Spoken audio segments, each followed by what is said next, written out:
Hello guys, have you all? Welcome back to our channel. జనరల్గా మన daily లైఫ్లో మనం చాలా రకాల వర్డ్స్ అండ్ సెంటెన్సెస్ అనేవి యూజ్ చేస్తూ ఉంటాం కదా. సో అలాంటి వర్డ్స్ అండ్ సెంటెన్సెస్లో నుంచి నేను కొన్ని వర్డ్స్ తీసుకొని వాటికి సంబంధించిన కొన్ని ఎగ్జాంపుల్ సెంటెన్సెస్ అనేవి మీకు క్లియర్గా చెప్తాను. మీరైతే ఈ వీడియోని స్కిప్ చేయకుండా ఎండ్ వరకు చూడడానికి ప్రయత్నించండి. మరెందుకు ఆలస్యం, let's go to the topic. First sentence ఒకసారి చూడండి. అతను కష్టపడి పని చేస్తాడు కానీ తక్కువ విశ్రాంతి తీసుకుంటాడు. అదేవిధంగా నేను బాగా తింటాను కానీ అరుదుగా వ్యాయామం చేస్తాను. ఈ టూ సెంటెన్సెస్ కూడా ఒకసారి గమనించండి. రెండిట్లో కూడా మనం కామన్గా కానీ కానీ అనే వర్డ్ అయితే తీసుకున్నాం కదా. సో ఈ వర్డ్కి సంబంధించిన మరికొన్ని ఎగ్జాంపుల్ సెంటెన్సెస్ అనేవి చూద్దాం. సో ఫస్ట్ సెంటెన్స్, నేను పుస్తకాలు చదువుతాను కానీ ఏమీ గుర్తుండదు. అంటే నేను పుస్తకాలు చదువుతూ ఉన్నప్పటికీ కూడా నాకు ఏమీ గుర్తుండదు అని ఇలా చెప్పాలనుకున్నప్పుడు దీన్ని ఇంగ్లీష్లో I read books but remember nothing. I read books అంటే నేను పుస్తకాలు చదువుతాను, బట్ అంటే కానీ, రిమెంబర్ నథింగ్ అంటే ఏమీ గుర్తుండదు అని. అదేవిధంగా నెక్స్ట్ వన్, వాళ్ళు కష్టపడి ప్రయత్నిస్తారు కానీ అరుదుగా విజయం సాధిస్తారు. అంటే వాళ్ళు కష్టపడి పనిచేసినప్పటికి కూడా అరుదుగా విజయం సాధిస్తారు అనేదాన్ని మనం ఇంగ్లీష్లో they try hard but succeed rarely. They try hard అంటే వాళ్ళు కష్టపడి పనిచేస్తారు, హార్డ్ వర్క్ చేస్తారు అని. కానీ అంటే బట్ సక్సీడ్ రేర్లీ అంటే విజయం లేట్గా సాధిస్తారు, అంటే రేర్గా సాధిస్తారు అని. అదేవిధంగా నెక్స్ట్ వన్, అతను రోజు చదువుతాడు కానీ నెమ్మదిగా నేర్చుకుంటాడు. అతను రోజు చదువుతాడు కానీ నెమ్మదిగా నేర్చుకుంటాడు అనేదాన్ని he studied daily but learns slowly. He studied daily అంటే అతను రోజు చదువుతాడు, బట్ అంటే కానీ, లెర్న్ స్లోలీ అంటే అతను రోజు చదువుతున్నప్పటికి కూడా నిదానంగా నేర్చుకుంటాడు, అంటే నెమ్మదిగా నేర్చుకుంటాడు అని. అదేవిధంగా నెక్స్ట్ వన్, మేము డబ్బు ఆదా చేస్తాము కానీ జీవితాన్ని ఆనందిస్తాము అనేదాన్ని we save money but enjoy life. We save money అంటే మేము డబ్బుని సేవ్ చేస్తాము, అంటే ఆదా చేస్తాము, బట్ అంటే కానీ, ఎంజాయ్ లైఫ్ అంటే జీవితాన్ని కూడా ఆనందిస్తాము అని. అదేవిధంగా నెక్స్ట్ వన్, వాళ్ళు అన్నీ కొంటారు కానీ ఏమీ అవసరం లేదు. అంటే వాళ్ళు అన్నీ కొన్నప్పటికీ కూడా అవేమీ అవసరం ఉండవు అని. సో దీన్ని ఇంగ్లీష్లో they by everything but need nothing. They by everything అంటే వాళ్ళు అన్నీ కొంటారు, బట్ అంటే కానీ, నీడ్ నథింగ్ అంటే ఏమీ అవసరం ఉండవు అని. అదేవిధంగా నెక్స్ట్ వన్, నేను బాగా తింటాను కానీ అరుదుగా వ్యాయామం చేస్తాను.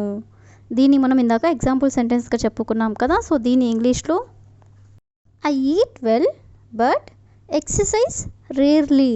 ఐ ఈట్ వెల్ అంటే నేను బాగా తింటాను, బట్ అంటే కానీ, ఎక్సర్సైజ్ రేర్లీ అంటే రేర్గా ఎక్సర్సైజ్ చేస్తాను, అంటే రేర్గా వ్యాయామం చేస్తాను అని.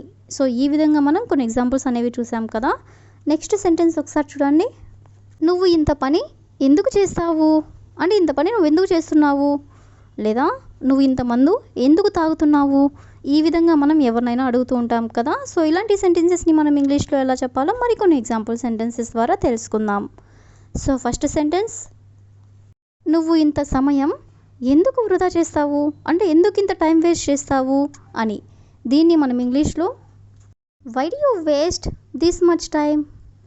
వై డు యూ వేస్ట్ అంటే నువ్వు ఎందుకు వేస్ట్ చేస్తున్నావు, దిస్ మచ్ టైం అంటే ఇంత సమయాన్ని. అదేవిధంగా నెక్స్ట్ వన్, నువ్వు ఇంత సమావేశంలో ఎందుకు మాట్లాడతావు అంటే ఇంత సమావేశం అంటే ఇంత మీటింగ్ జరుగుతున్నప్పుడు నువ్వు ఎందుకు మాట్లాడతావు అనేదాన్ని మనం ఇంగ్లీష్లో why do you speak this much during meetings. Why do you speak this much అంటే ఇంతగా ఎందుకు మాట్లాడతావు అని. డ్యూరింగ్ మీటింగ్స్ అంటే సమావేశాల్లో.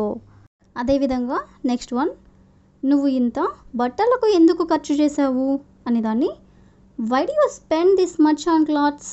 వై డు యూ స్పెండ్ అంటే నువ్వు ఇంత ఎందుకు ఖర్చు చేసావు, ఆన్ క్లాత్స్ అంటే బట్టలకి, దిస్ మచ్ అంటే ఇంత. అదేవిధంగా నువ్వు ఇంత డబ్బు ఎందుకు ఇస్తావు, నువ్వు ఇంత డబ్బు ఎందుకు ఇస్తావు అనేదాన్ని why do you give this much money. Why do you give అంటే నువ్వు ఎందుకు ఇస్తావు, దిస్ మచ్ మనీ అంటే ఇంత డబ్బులు.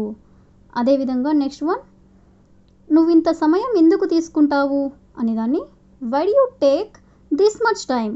వై డు యూ టేక్ అంటే నువ్వు ఎందుకు తీసుకుంటావు, దిస్ మచ్ టైం అంటే ఇంత సమయము. అదేవిధంగా నెక్స్ట్ వన్, నువ్వు ఇంత ఫుడ్ ఎందుకు తింటావు అంటే ఇంత ఫుడ్ ఎందుకు తింటావు నువ్వు అనేదాన్ని why do you eat this much food. Why do you eat అంటే నువ్వు ఎందుకు తింటావు, దిస్ మచ్ ఫుడ్ అంటే ఇంత ఫుడ్ అని. అదేవిధంగా నెక్స్ట్ వన్, నువ్వు ఇంత పని ఎందుకు చేస్తావు అనేదాన్ని why do you do this much work. Why do you do this much work అంటే నువ్వు ఇంత పని ఎందుకు చేస్తావు అని. అదేవిధంగా ది లాస్ట్ వన్, నువ్వు ఇంత మందు ఎందుకు తాగుతావు అనేదాన్ని why do you drink this much alcohol. Why do you drink this much alcohol అంటే నువ్వు ఇంత మందు ఎందుకు తాగుతావు అని. సో ఈ విధంగా మనం కొన్ని ఎగ్జాంపుల్స్ అనేవి చూసాం కదా. నెక్స్ట్ సెంటెన్స్ ఒకసారి చూడండి. వారు పిల్లవాడిని ఆకర్షించడానికి ఐస్ క్రీమ్ ఉపయోగించారు. అదేవిధంగా ఆ ప్రకటన కస్టమర్లని ఆకర్షించింది అంటే ఈ రెండిట్లో కూడా మనం ఆకర్షించడం అనే వర్డ్ని అయితే తీసుకున్నాం కదా. సో ఈ వర్డ్కి సంబంధించిన మరికొన్ని ఎగ్జాంపుల్ సెంటెన్సెస్ అనేవి చూద్దాం. సో ఫస్ట్ వన్, మెజీషియన్ తన ట్రిక్స్తో ప్రేక్షకులను ఆకర్షించాడు. మెజీషియన్ తన ట్రిక్స్తో ప్రేక్షకులను ఆకర్షించాడు అనేదాన్ని the magician lured the audience with his tricks. The magician lured అంటే ద మెజీషియన్ ఆకర్షించాడు, ది ఆడియన్స్ అంటే ప్రేక్షకులని, విత్ హిస్ ట్రిక్స్ అంటే అతని యొక్క ట్రిక్స్తో. అదేవిధంగా నెక్స్ట్ వన్, బిర్యానీ వాసన ప్రజలని ఆకర్షించింది అనేదాన్ని the smell of biryani lured people. The smell of biryani lured people అంటే బిర్యానీ వాసన ప్రజలని ఆకర్షించింది అని. అదేవిధంగా నెక్స్ట్ వన్, ఆమె తప్పుడు వాగ్దానాలతో ఆకర్షితురాలైంది. ఆమె తప్పుడు వాగ్దానాలతో ఆకర్షితురాలైంది అని చెప్పాలనుకున్నప్పుడు she was lured by false promises. She was lured అంటే ఆమె ఆకర్షితురాలైంది, బై ఫాల్స్ ప్రామిసెస్ అంటే తప్పుడు వాగ్దానాలతో. సో ఈ విధంగా మనం కొన్ని ఎగ్జాంపుల్స్ అనేవి చూసాం కదా. So that's all for today. I will ask a question for you. అతని ప్రవర్తన ఆమె హృదయాన్ని ఆకర్షించింది. అతని ప్రవర్తన ఆమె హృదయాన్ని ఆకర్షించింది. So if you know this one in English, please you can comment in the comment section. Thank you for watching.